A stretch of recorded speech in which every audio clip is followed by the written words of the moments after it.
இன்றைக்கி என்ன ரெசிபினா நம்ம கழனி புளிசாறு தான் வைக்க போகிறோம். பாருங்கள், அந்த ரைஸ் இருக்குல்ல, ரைஸ் வாட்டரை வச்சு தான் நம்ம ரசம் வைக்க போகிறோம்.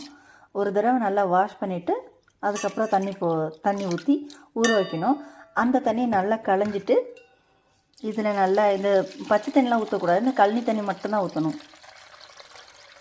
இதை நல்லா ஊற வச்சுட்டு இதிலே தான் ரசம் வைக்க போகிறோம் நம்ம. இப்போ அந்த புளியை கரைச்சி எடுத்துட்டேன்.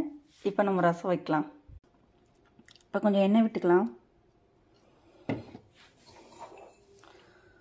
கொஞ்சம் கடுகு சேர்த்துக்கிறேன்.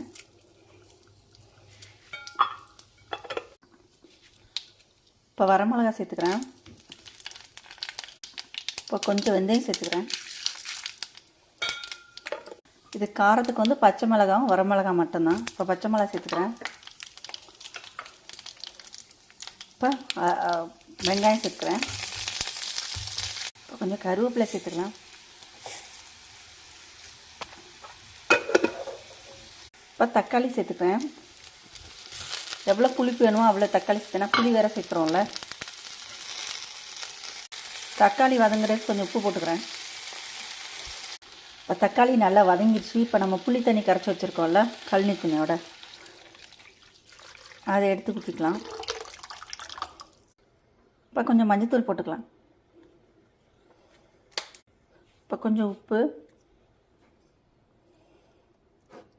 இதை நல்லா கொதி வரட்டும். கொதி வந்தோன்னே இப்போ இது நல்லா கொதிச்சிருச்சு. நல்லா அந்த மஞ்சத்தூள் ஸ்மெல்லாம் இருக்குல்ல, அதெல்லாம் போயிடுச்சு. இன்னும் கொஞ்சம் கெட்டியாக இருந்தால் நல்லா இருக்காது. இந்த மாதிரி ரசம் இப்படி இருந்தால் தான் நல்லாயிருக்கும். இப்போ ரெடி ஆயிடுச்சு கழனி ரசம்.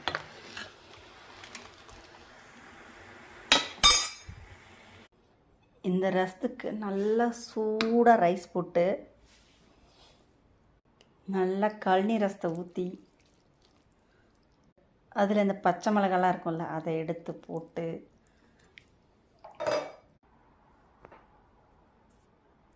சூப்பராக இருக்குது. அட்டகாசமான சுவையில் இருக்குது இந்த கழனி ரசம். அப்படியே சுட ரைஸ் இதெல்லாம் போட்டு நல்லா பிசைஞ்சு ஒரு பருப்பு துவையல் இருந்துன்னு வச்சுக்கோங்களேன், சூப்பராக இருக்குது. அதெல்லாம் சூடான ரைஸ் இருந்தால் செம்மையாக இருக்கும். ரசத்துக்கு எப்போவுமே சூடாக இருக்கணும். இதை ட்ரை பண்ணி பாருங்கள்.